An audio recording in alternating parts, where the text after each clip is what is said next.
I go to Europe every 4 or 5 weeks. And the first thing I have to do is I have to underdress. I take off all my valuables and I leave them here. And I'm sure Dubai has always promised and delivered it.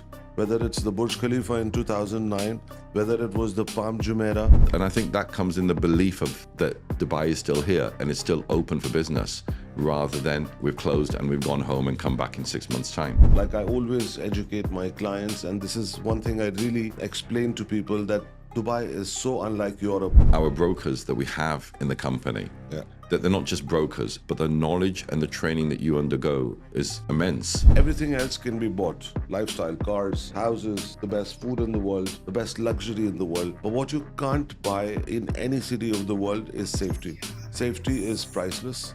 Hi Raju, how are you doing today? Very good, Mr. Mujataba. Very well. How are you? Okay, I'm very, very good. Thanks for asking.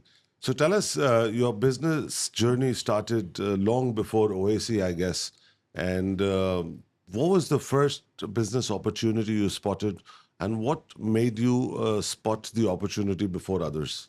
This was way back in the 80s, Reza, 84, and the world was a different place. You lived within your own four walls. There was no international markets people talked about. And the world looked very small compared with today. And actually, all I wanted to do was make money.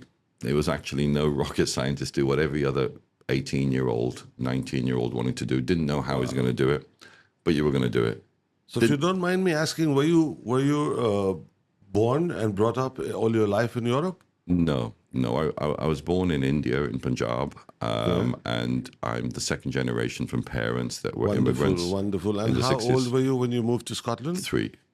You first moved to... I actually moved to Birmingham, just outside of you Birmingham. were just 3 years old. 3 years old, yeah. And your dad was a teacher, right? School teacher and an entrepreneur.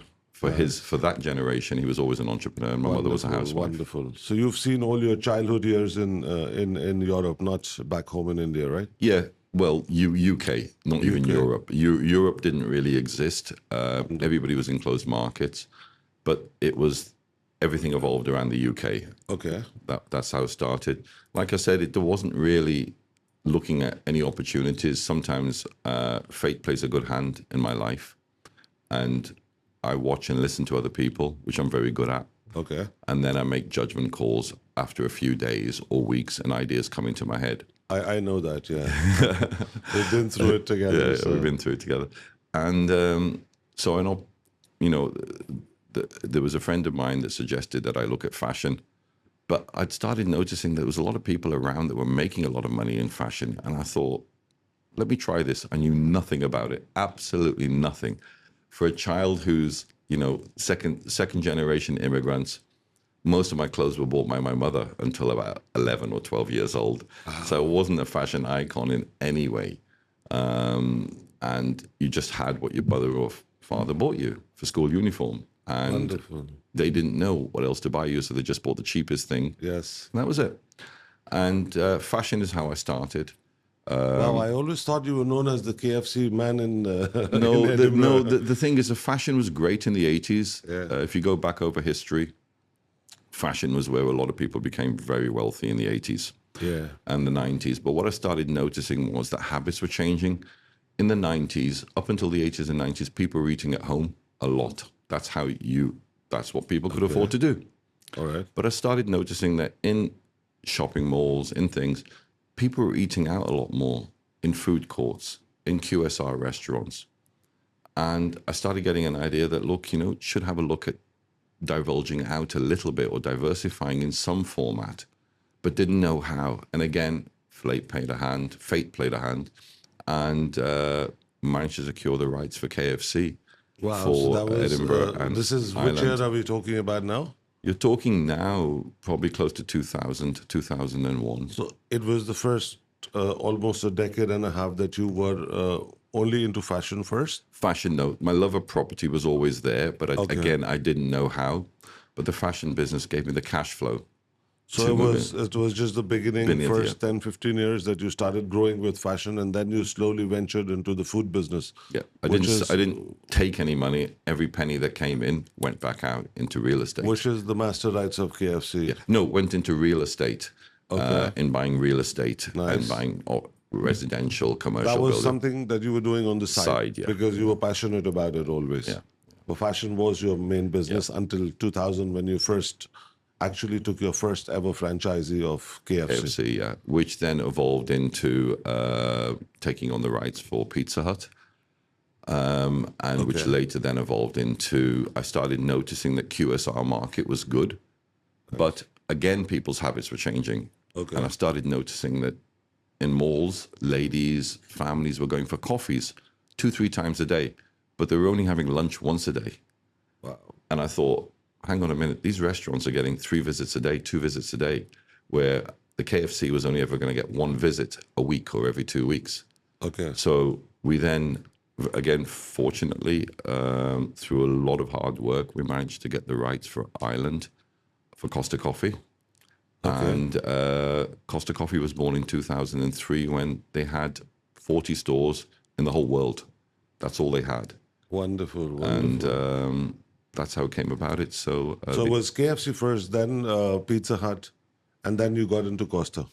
yes. And what made you do the rights in Ireland? Why not in Scotland, where you in the were 90s, based? in the 90s, when we had fashion businesses, the UK was very saturated. It'd been 10 years of everybody opening everywhere, high street retail stores, and started noticing that everybody was going after the same customer. And then when I literally opened a map at one day and said, where could we go to? Europe was the other end of the world for us. We didn't even know. I'd been to France only twice in my whole life. America, too far away. Didn't know any other languages. Didn't know. But somebody had come into me and said that one of the agents had come in and said that they seemed to be shipping a lot of orders over for jeans to Ireland, to one particular customer. Yeah. This was way back in 91. And it resonated with me again. And then when it came to look at opportunities, I thought, where is Ireland? I actually did not know where Ireland was. I got out of... People in those days were not so used to traveling. And there was no social media. There was no smartphones. There was nothing. Yeah. So opened up a map, found a friend that might help me get into some units over there, some malls, to have a look at the market, to understand what Ireland was like. Within a week, we secured 2 retail high street locations in Ireland. Wonderful, wonderful. And came back, and I said to my brother, look, we're opening these 2 stores. And he said, what currency? And I struggled to understand the currency. You're talking about Sonny. Sonny, my brother, yeah. Yeah. The currency was different. And he said, how do we plan to get these items over there? I'm one of these people believing that if you have a vision, aim for the vision and make it work. Nice. These hurdles will come along. And that's exactly what happened. And after how many years of you managing the business alone did Sonny join the business? I started off in the 80s. He came 5 or 6 years later. 6 years later. And he's much younger than me. He's 8-9 years younger than me. So we don't usually see everything eye to eye. Yeah. In fact, we see nothing eye to eye. Yeah. But in a partnership, that's what the secret is. When 2 people don't see eye to eye in something, that you can have these disagreements. And usually what you find is that the best decision is made is somewhere along the halfway house. Yes. It's never based on one or based on another. And so the decisions were always made for almost 25 years that we're still together 40 years later. But that's how the decisions have been made over this time. That's really nice, yeah. Over this span. Over these years of going through your business journey in Scotland and Ireland, where you have most of your outlets, just so I know, how many are we talking about today? There's a few hundred. I don't know the exact number. Are we talking about double digits or triple? Yeah, it's over about 200 outlets between KFC, Costa Coffee. Something is what you... The machines, everything accounts. What is the bigger part of the business? Is it KFC's or the Costas? I think at the moment, currently, both brands are on fire. Both brands are doing very, very well. Nice. No brand has a lottery forever. Okay. But KFC have had some great years, and then perhaps took a back seat. Costa Coffee came in, which became the king of the high street for many years.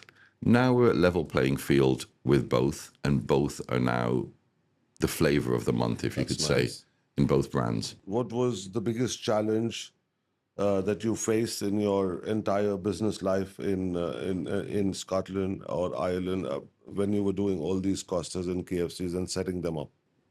I think I actually am not a person that is frightened of hard work and challenges. If there's a challenge, I will sit for days and weeks on end to figure out a solution. I know that. You Yeah. know, until I figured out a solution, it will eat up my life. It's just the way that I am. So in terms of business, I actually now I look back and I wonder how it all came about. Could I do it again? Probably not. But at the time, you go through the motions of life. But now I think that growing up in England in the 70s, Yeah. where you considered yourself English, Yes. born in India, but the color tone meant that you weren't white English. Yes. But at the same time, when I'd go back to India, they'd consider me English. Yeah. They didn't consider me Indian. So the identity that you had, that identity was lost being second generation. Although my roots are Indian, and I love India, I love the UK, I love Scotland. But you lose your roots somewhere along the line. And unfortunately, not having that, this is my home. I now can call myself home to Scotland. I call myself home to India. But you considered English or Scottish when you're in India, and you consider that you're of Asian descent when you're in the UK. So that identity's gone, and that's probably the only thing that I think that was a little challenge to that's you. been more challenging for me to accept mentally, because there was nothing I could do about it. I can change a lot of things, but there's something that I cannot change. But I'm sure you fought those challenges well, and you overcame those challenges, and which is what made you a successful entrepreneur today, right? Yeah, I think it helped me. It helped me diversify. It helped me see no color as boundaries, whether somebody is Asian, black, Chinese, Indian, Pakistani, any nationality. To me, I don't see any difference in them, rich or poor. Wonderful. I actually I treat, as you're aware, I treat every single person exactly the same.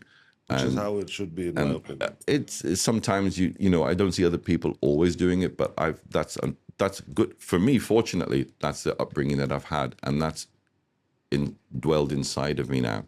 So, having worked in emerging and developed markets both over all these years, what do you think Dubai does differently to attract people and investment where other cities of the world or other countries go wrong?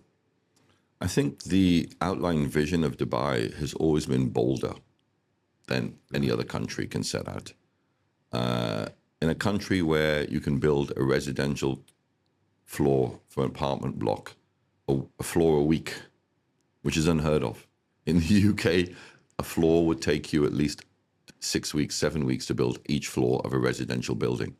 Okay. Here, right in front of your eyes, the building outside, it's a floor a week. There is developers that are fast, there is developers that are slower, but generally they're much more, they over-deliver. So you mean to say the speed at which business happens here Yeah.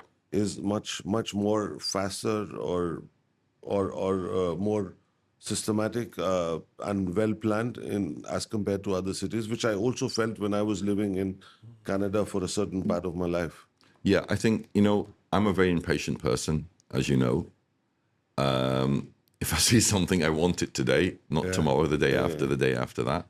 And so this suits my lifestyle of, you know, making things happen far more faster. It has a great, bold vision, and a vision that nobody else has managed to achieve anywhere in the world, even through all the crises over the last few months, all through the highs and lows.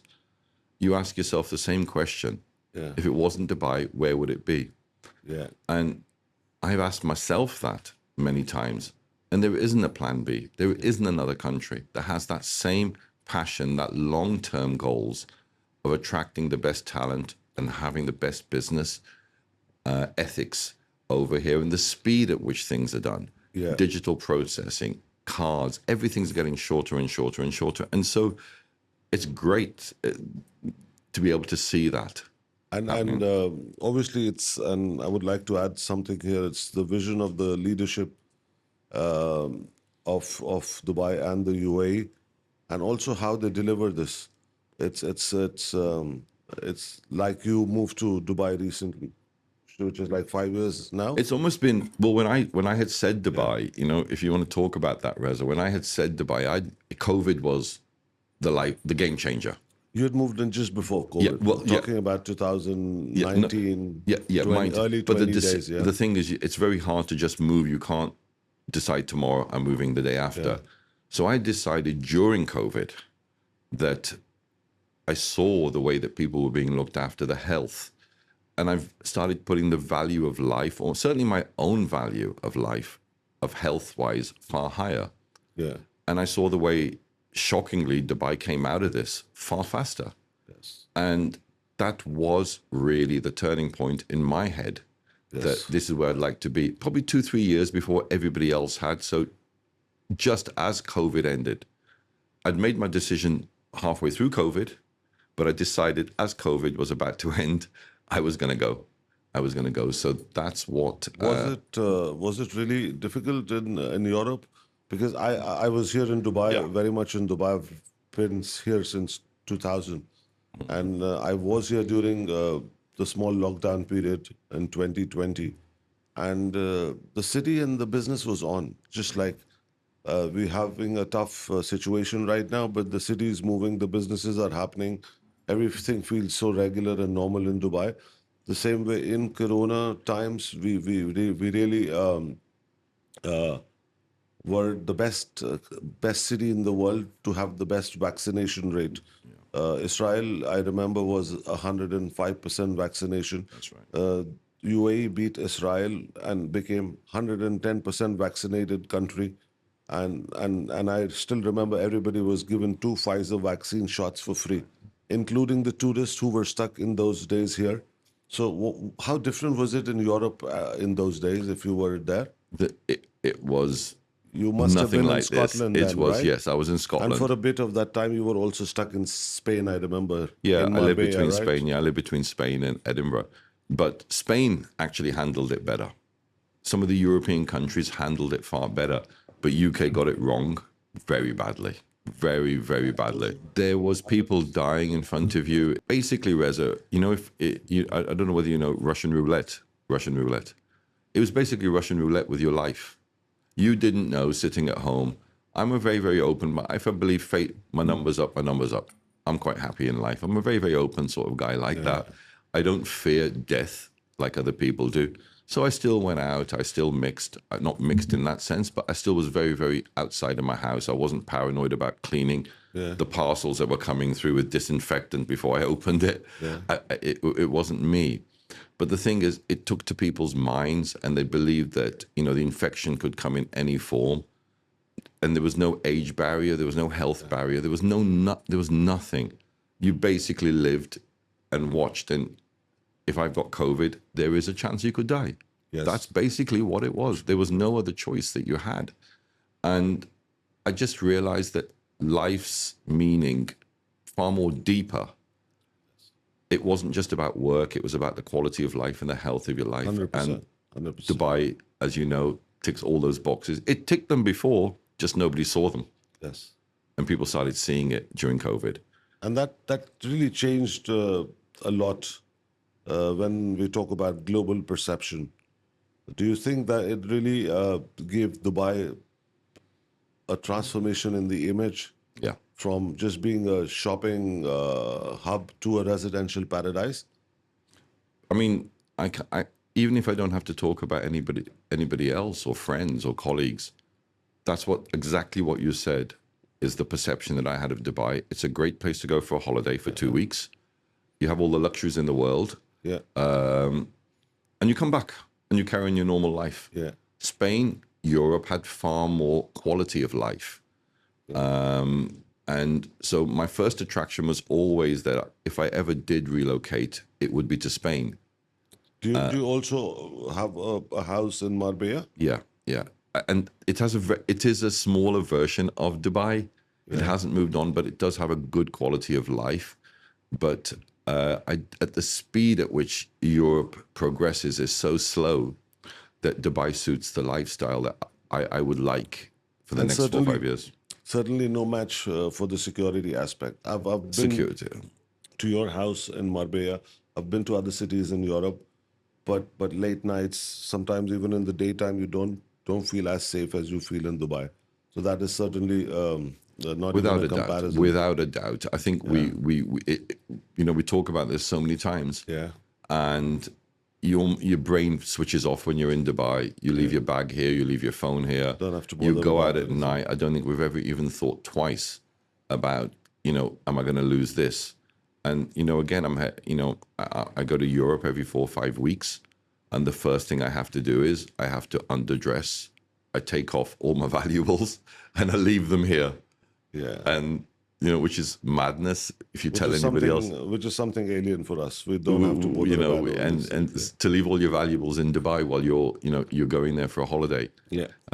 or for work. It sounds mad, but unfortunately for a lot of people that live in Dubai, People have got used to it. and Yeah. have got used to that pattern. No, we're fortunate, I must say, we're fortunate to not have to think about all this. I mean, it is certainly the safest city in the world, Yeah, agree the totally. safest country in the world, I would say, because in the last 2 decades that I've lived here, over 2.5 decades, I would be precise. What was seen Dubai and Abu Dhabi in the top 3 cities of the world, safest cities of the but world. tell me what Dubai was like, the day that you landed off the aeroplane. Dubai was totally different. It was very, very. Actually, did you land on an aeroplane first? I don't know. Did you No, come by boat? I'm not from the Stone Age. You don't know? I landed.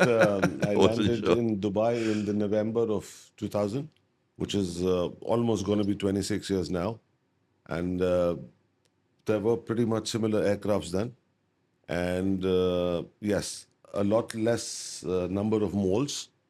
Back then, we only had the city center in Dera. We had the Burjuman in Bar Dubai, Wow. and Ghurair Center was the first mall that happened in Dubai. So we had only 3 options of retail malls available here, but don't forget the city was very less populated then. But can I There ask you was- something? yeah. Did you believe that this was going to be the forever place for you to live when you arrived that day? So Dubai grows on you slowly. It takes time, like any other city in the world. You need time to understand the place. But once you get used to the safety here, the lifestyle here, and I feel the key thing about Dubai is the safety that it offers, because everything else can be bought: lifestyle, cars, houses, the best food in the world, the best luxury in the world. But what you can't buy in any city of the world is safety. Safety is priceless. Yeah. If you have billions of dollars and if you are in an unsafe place, you are in an unsafe place. There's nothing much you Agree. can do about it.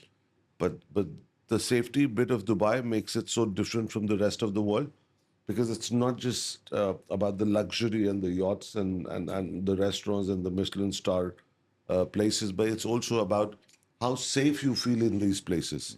Because there's a lot of other places in the world where they have similar luxury and lifestyle, but you don't feel safe. And that's what makes Dubai very different. So when from arriving, because it was almost 20 years ago, 22 years, 23 years ago, It's been 26 years now. when did you cross the threshold from this is almost likely to be my forever country that I will reside in, or do you not? Dubai certainly feels very clean because it's a new city. It's planned very well. It's built very well, and there are provisions for everything in terms of expansions. So even when they do roads, they plan it in a way that when the city grows and the population grows, the roads can be expanded. So it's a very well planned city. So you feel very clean here. You feel very people are very disciplined. There is zero corruption, so you feel very safe with the systems. Everything is well organized and it's as per the law. But in my situation, what really got me was the safety part of it, because in our kind of a business, we have to really travel a lot. We have to leave children in our house, sometimes for weeks, sometimes for months. And if you have your elderly parents, your sister, your wife, your children at home, there's always a worry back of your mind that there's family which I've left behind when you're traveling, and you really can't focus on what you actually have to in terms of your travel. But when your family is based in Dubai, this is something you don't need to care about. Even if you leave your house unlocked with millions of uh, dirhams sitting in the house, I'm pretty confident that nobody would barge into your house and take that money, even if it's unlocked. And most cities in the world will not even keep your money safe, even if the house was locked. And so, in my eyes, I see you as first generation.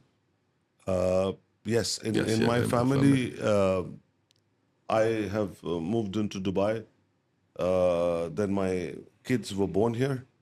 My Yep. older son was not born here. He was 4 when he moved in, but the younger kids were born here, the twins. So, yes, I was the one to move in.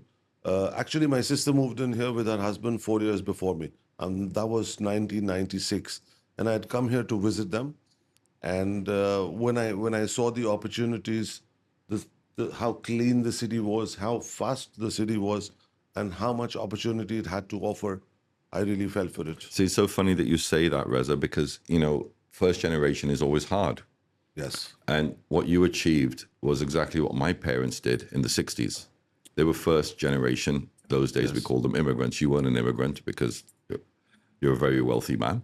So I can't call you an immigrant. I'll just say that so I see you as that first generation.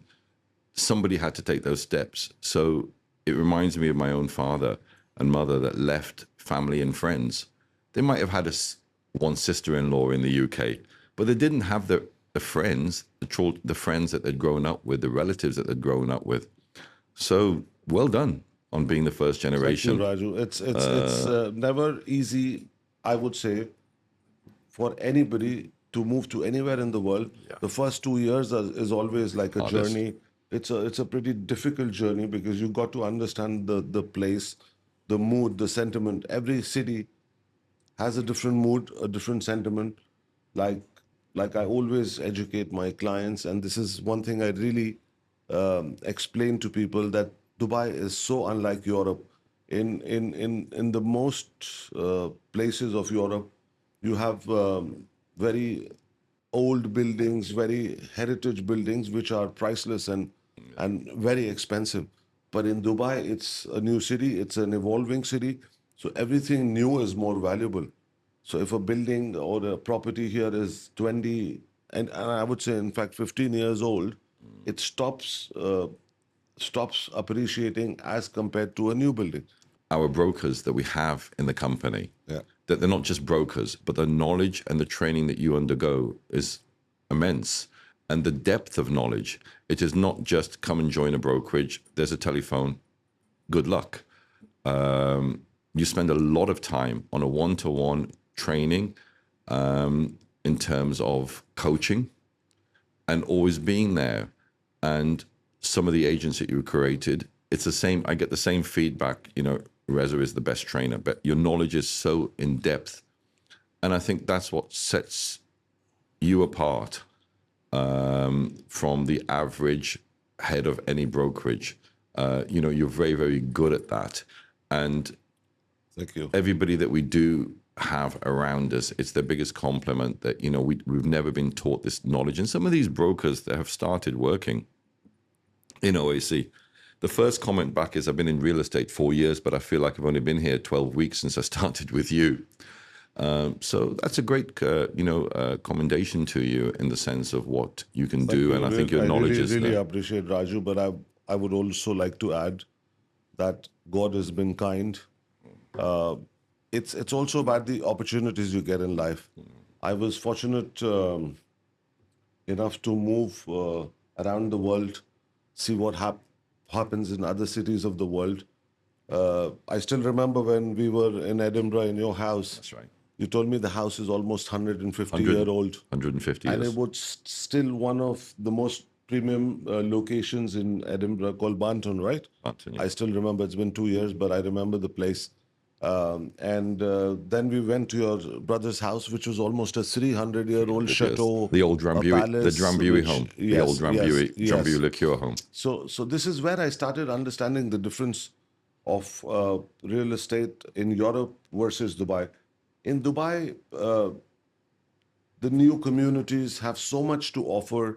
The new technology, the AI technologies used in the buildings are so superior that when a new building is launched, it appreciates the best in the first 10 to 15 years of its life.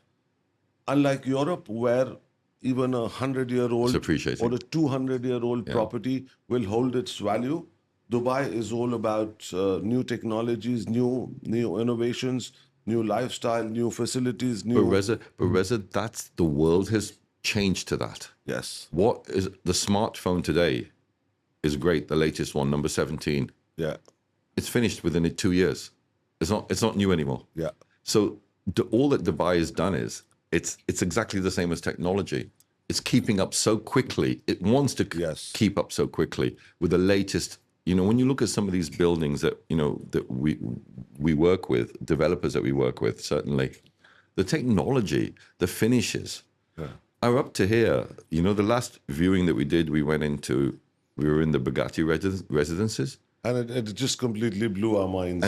And for us, I've been buying and selling real estate most of my life, and with your experience, and we were both shocked at the standard and the quality and the ideas that came out with. That's really something that I like about Dubai, that they don't settle at a point. They just keep growing in terms of quality, in terms of luxury, and the process is just an unstoppable one. And I feel Dubai is getting ready to cater to the wealthiest people, the wealthiest investors around the world, and they're getting ready for the next level luxury. I mean, it is already a very luxurious city. It's a very safe city, but it keeps getting better day by day. I mean, Dubai doesn't want to stop at a point. They want to be the best in for everything in the world, whether it's the construction standards, whether it's the services provided, the luxury they have, or even if it's the natural resources.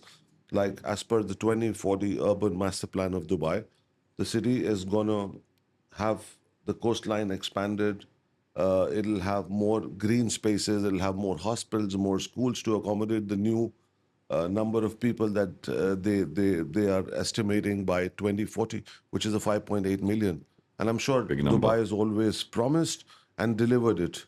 Whether it's the Burj Khalifa in 2009, whether it was the Palm Jumeirah, where they promised the biggest man-made island, they've always promised and delivered, which is why the international and the local investors have tremendous faith in the promises made by the government of Dubai. No, I see that when I see you sitting with a lot of clients, some of the VIP clients that do come in to see you. And just tell me, Reza,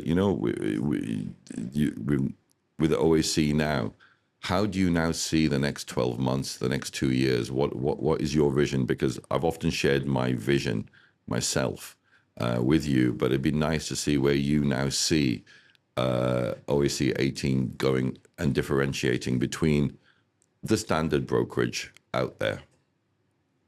So, Raju, as we discussed this several times, and I always include this as a part of my training as well, it's not just about the number of agents that you keep hiring and expanding, but it's also about the knowledge they have. It's also about the quality of those agents.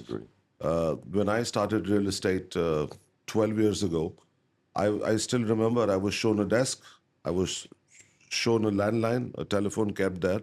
That's your desk. This is the data of old property owners in Arabian ranches in Spring, and that was very old data, I still remember.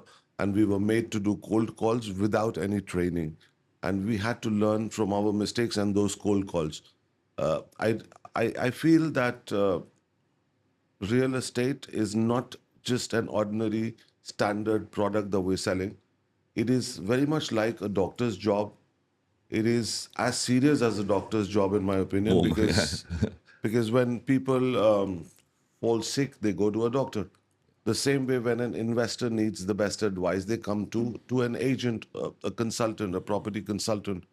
And if these agents are not trained properly, then they might give a wrong advice to an investor or an end user for who this money might be all of their life's earning. And if a doctor gives you a wrong advice, you might still survive. But if a property consultant or an agent it's gives your a life wrong savings. advice to an end user, it might be a loss that they cannot overcome for the rest of their lives. So it's of paramount importance for an agent to be given proper training, proper knowledge about the city, the country, about the competition around the globe, about the comparables, and then they are put on the floor and the phone to attend to the customer queries. And it's really sad that most companies, I wouldn't say all, Yeah. because there are some good names in the market that have come up over these years, but most companies just show you that desk and give you that telephone to start selling. Uh, but people are not equipped with the right knowledge that a client needs before he takes this very important decision of putting in that 1, 2, 4, or 10 million with you. Yeah, I noticed that you've been hiring analytic data guys in the offices to Yes. break down everything. I saw that you were doing that, and that's really good to do that. But tell me also, Reza, I don't know how many developers there must be in Dubai. How many roughly I've never asked you the question. How many must there be in Dubai, do you think? Would Right you know? now, as we talk, Yeah. the number of developers is a lot. It's as much as the real estate agencies in Wow. Dubai. There is hundreds of developers in Dubai, and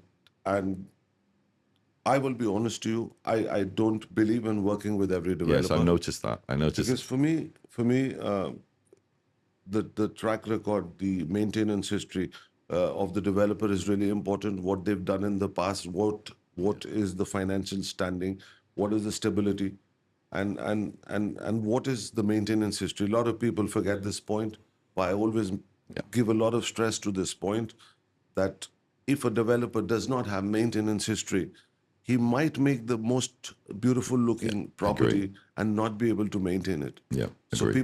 people think properties are forever; they don't need maintenance. I do. But whether it's a building, it's an apartment in a standalone building, or it's a community, you do need a developer which has a lot of maintenance history, a lot of successful maintenance history, because the resale value of your property totally depends on the quality and also how it's maintained. So you should never forget the point of the developer's history. So for me, I'm always very comfortable dealings with the likes of Emar, Miras, Nakhil, Damak developers who've delivered in the past, not only delivered, but have also maintained them successfully. But a new agent in the market does not know all this. He just falls for a brochure, a little higher commission, a better payment plan, and starts selling this. He doesn't realize that the developer has no history in the past, whether they will deliver or not. The government here is really strict about all this. So they will make sure the RERA is so strong and investor friendly. They protect the rights of the investor. So the government will ensure that they deliver what is in the brochure. But when it comes to maintenance, it is a lot to do with experience, how you manage your buildings, your communities, your societies in the In past. order to ensure that you get a maximum Yes, return as so well. it's always uh, better to not run behind every new developer that Yeah. comes in the city and pays you 1 extra% in terms of commissions. But it's always safer to deal with the better developers, the bigger developers who have the best maintenance history, even if you make a little lesser money in the short run. But it's always, even these developers, there's always nuggets within these developers. Yes. Not every project that every developer launches, we agree on. A lot where you say, no, don't like it, don't like it. That one won't, that one won't fall. And it's based on our opinion, like any property purchase is. So, I see that with the brokers. that, you know, they have their own opinion as well, but you try to guide them through the fact to believe in the project yourself and give me the reasons why that this project is good. And when that belief comes in, treat it like your own money. Yeah. And that is an underlying training that you are constantly doing, you know, weekly basis. Yes. And that's why we've managed to maintain a lot of our clients over the war period. Yes. You've been at work every single day. Yes. You're not closed up. You're not gone home. You know, Not taking a single holiday since October last year. Yeah, yes. we're due for a short one. I hear that every single day, but I'm sure that will rectify itself. Yeah. But again, marketing budgets, you're still signing off marketing budgets, same as pre-war levels, because the customers are there. It's a different marketing campaign of what you're appealing to, but I think that comes in the belief of that Dubai is still here and it's still open for business, rather than we've closed and we've gone home and come back in 6 months' time. So what I would say in this is, and we've always had this discussion several times, when we sat together and we got into the idea of starting a brokerage, there were three things in the market that were really not present at all in terms of majority of the brokerages. One was, and the most important one was where we burnt our own hands, is people don't pay money on time to the agents and their commissions. Yeah. Which is really very demotivating, because most agents are not on salaries. They purely work on commissions. And when they work hard and earn that money, I feel they deserve the full right to have that money on time. Most companies I've seen either don't pay you that money, or they pay you so late that the charm is lost. Yeah. You need your money on time, and that is the best time when you get it. So one reason why we started this company and the idea came to my mind was paying people on time. The second most important thing is educating agents before you get them on the floor to sell. Yeah. Because it's about people's lifetime savings, people's hard-earned money. And this is not like selling candies or selling insurances. It's like advising Lifestyle. people where to put their hard-earned money. For all you know, this person could only have that much money. Yeah. And if you ever give them a wrong advice, they will end up into a mess, which will not be solvable very easy. So it's really important for an agent to be educated about the market, the fundamentals, the comparables, and really good at the product that they're trying to sell. But you're also a very hard taskmaster as well. Taskmaster, I see. Yes. Tell me why you know, you reward with payments. I see that agents are due, they get paid. But you're also a very hard master in the sense of what you expect back from the agents. Yes. So talk to me about that. So as you were talking about, and this is pretty much related to the point that you mentioned, that we are still producing the same and more number of leads as we were producing pre-war. So the third point and the third biggest reason behind starting OAC was proper lead support. When you're talking about primary sales or off-plan sales, as people call it, which is the new launches, and which is where investors usually invest to make their premiums, because it's really hard to buy a ready property and flip it for a better money tomorrow. But it is really easy for an investor to pick up a nice deal at a pre-launch price in a good location and wait for their money to grow and enjoy that nice, convenient payment plan, and enjoy the multiple units that you can diversify your portfolio with, versus a big chunk of money in one ready property, which is already appreciated and you're paying a premium to someone else. So when you try to market an off-plan or a primary property at a pre-launch stage, you've got to spend a lot of money on your marketing budgets to be able to get the right number of leads and the right quality of leads. Now, when we spend that insane amount of money on leads every month, we ideally prefer very serious people who can cater to these leads on time, as quickly as possible, with the best possible information and the most trusted information. So for us, this is This is something that we don't compromise on. Yeah. The knowledge of the agent, how they serve the clients, how quickly and promptly they serve the clients. And we would only like to go ahead and support people who think about making the bigger money with the best support that we have today in the market. So we spend the money and we want people who are serious about utilizing that opportunity and making the most out of it. So there is a very there has to be a very healthy balance between the vision and the focus of the company and the vision and the focus of the agents who work for us, because we're not the average company which give you data, stale data, 10, 20, 15-year old, to call and try to get listings, because that's something which is resale. When we're talking about fresh investors coming into Dubai, fresh markets that are opening up, we're talking about European buyers, American, Canadian. These need to be tapped through a lot of online resources, a lot of online channels like Meta, and Google. whether it's Facebook, Instagram, Google. You need to be tapping all these channels, and the biggest spent any real estate has to do is through its marketing. So I also see that your the day-to-day involvement of an agent that does begin the journey with OAC 18. That some of them have been there for months and months, and obviously the recruitment's going on, and you've got a great team now in Off Plan. And tell me, what's the relationship? Are they dealing with a direct person? Are they dealing with you? Who are they dealing with on a day-to-day basis in terms of what access do they have?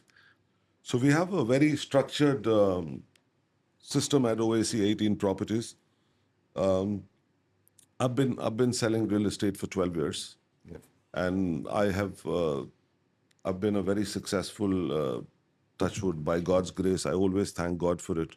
I've been a successful agent, a successful property consultant myself. So I've been there, done that. So I usually get involved with training the agents as soon as they onboard with OAC and they join the company. After which we have two sales directors handling two different teams at OAC 18 for managing the daily activities and providing regular guidance.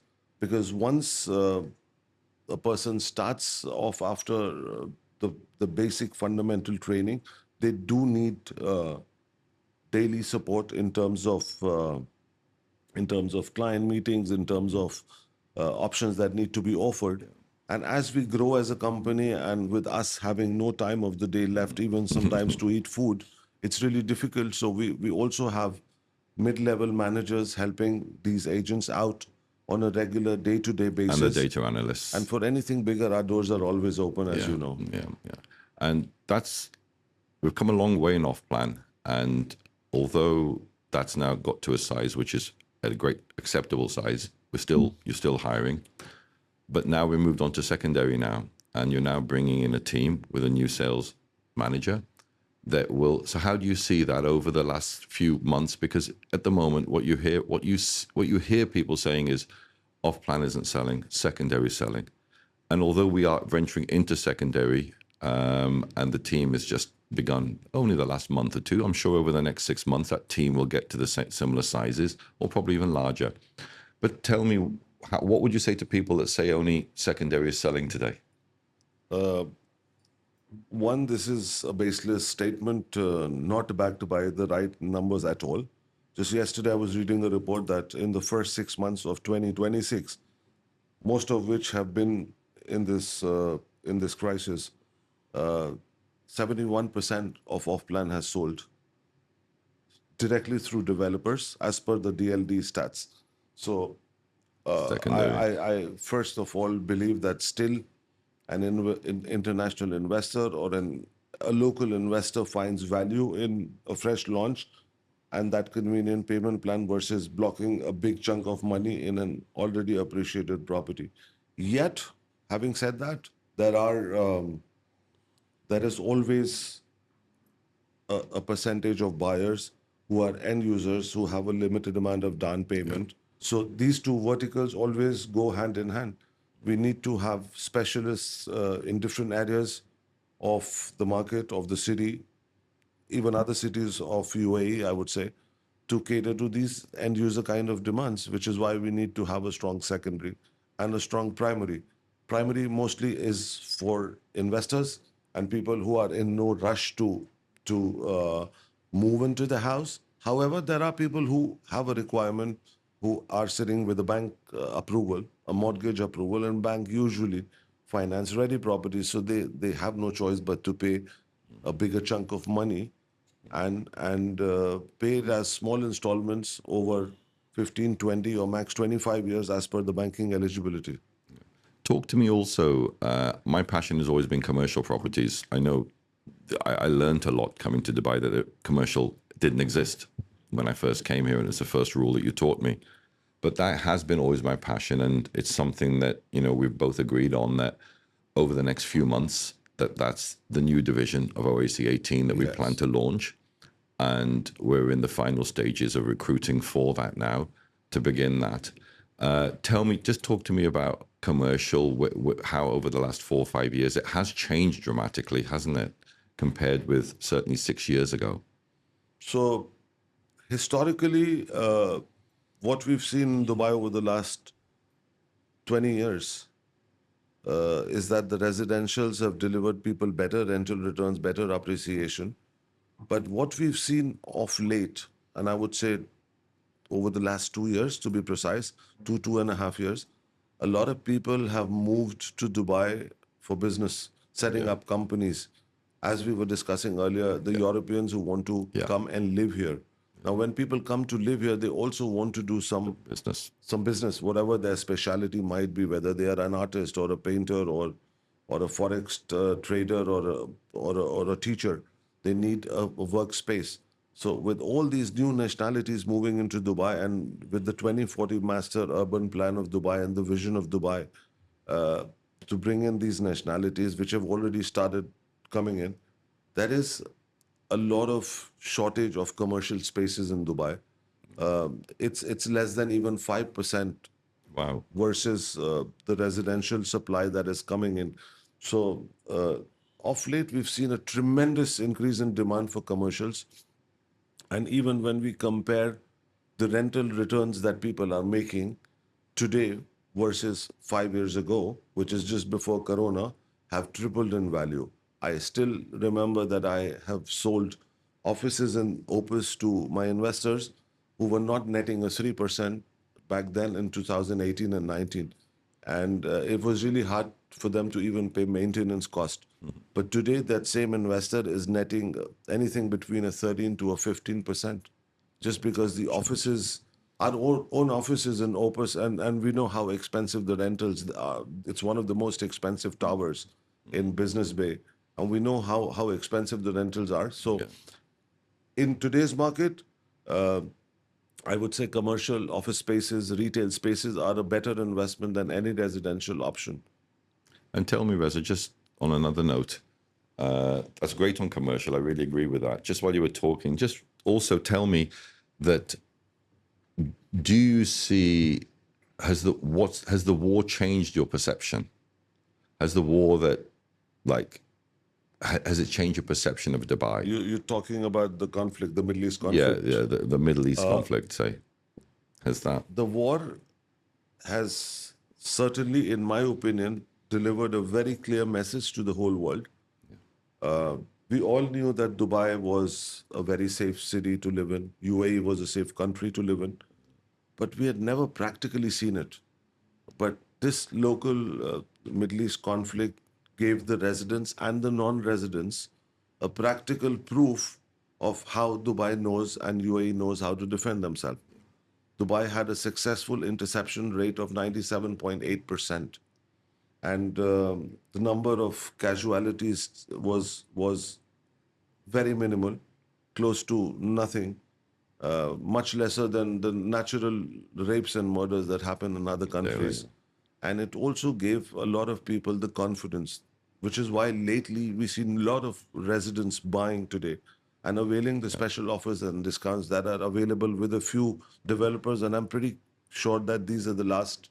The deals are good. Few The deals deals that are good. happening The in deals are good market. at the moment. Because what also is happening side by side is the construction cost going up by 30 to 35% due to restrictions in the transportation structure, the infrastructure of the society and globally. So we're seeing steel prices going up. We're seeing cement prices going up. So very soon we'll now not have any other launches at the current values. Yes, I agree with that. So Agree with these that. are, I would say, the conflict has given Dubai a strong practical examination to prove itself, and it has come out with flying colors and flying numbers. I mean, I agree with you. You know, now is the time for a smart investor if you want to make money, real money, which this sort of returns and the sort of deals that you're getting on now weren't even available in COVID, even in COVID. And it's just the reason why you know it's got to change is because the costs have gone up. These prices can't stay now. We're on the verge. And as we've seen now in the last few weeks, developers are starting to withdraw a lot of the offers that they had. So the market's coming back. And what you could have achieved 4 weeks ago in some of them isn't possible today. True. But no, it's good. I'm happy. I'm happy with everything else. What's the first thing you do when you walk into the office doors, into luxury offices that we occupy? What's the first thing that you think of when you walk through those black doors in the morning? I first remember God. I thank Him for the opportunity of being in the best city in the world, and then in the best office tower, which most people dream of being in. It was, I still remember when we didn't have an office here, which was almost 3 years ago. I always used to love to coming to the restaurants. One of my favorite restaurants is Roka, and they serve beautiful Japanese cuisine. And whenever I visited these offices, I always dreamt of having an office space here one day. And then luckily, you had a very similar vision of having offices in Luxury nothing but the offices. best tower in Dubai, which is what made us come to this common conclusion. See, we don't even agree on that. I feel exactly the same, that we're so lucky and privileged. And I believe, you know, mine's is about the team that you have. They have to feel good every morning about coming in, and you want them to see a view. A view, And to see water in the Burj Khalifa while you're talking to your client. And it's such a big coincidence, Raju. And most of the agents who work for us, and I've asked them this, what do you like best about coming to office? And they say it's the positivity that we get when we enter this luxurious tower, which actually motivates us for doing something bigger, something better each day. And which makes us feel like growing with the company, with the organization. So in real estate, as we say, you know, everything you invest in is about self-growth. Whether it's about gifting yourself a nice car, You should learn something new. You should learn something new every single day of your life before you go to bed. I would say having the opportunity to work out of a fancy office is much better than getting stuck in dirty, crowded lifts which are smelling bad, which keep breaking down, waste 20 minutes of your morning every day, and 20 minutes then to come out for a lunch break, and then to go back from the lunch. I still remember, without having to name it, in my previous company, it was one of the very old congested towers in Business Bay. It took us 20 minutes to reach the office in the morning, 20 to go out for lunch, and 20 to come back from lunch, and then 20 to come out in the evening finally. So we're talking about wasting almost 2-3 hours of your life. Almost around an hour and a half to 2 hours just in the lift, which is a very sad thing because you have only limited hours in the day. You have those 8-9 hours where you got to do the best you can. And if you lose 1.5, 2 hours of that in the lift, it's something really sad. So I really, I'm thankful to Allah and God for the opportunity. And thank you for you to have the similar vision. And most of our I do have the agents- same vision, except I don't agree with Roca personally. I agree with Maine. You like Maine better. So we No, do I spend love half of our life. I love the steak in Maine. We come downstairs and we have a 50-50 decision. I say Maine, you say Roca. So we spend most of our lunch hour arguing over one or the other. If you come to my restaurant, you'll moan that food upstairs was main better. certainly and is then good, but I'll then- go upstairs and say I don't want to eat because I preferred that food. But at least we agree partially that we have to come downstairs No and worries. make a decision. We have both of them to choose from every day. Thank you, Reza. Thank you, Raju.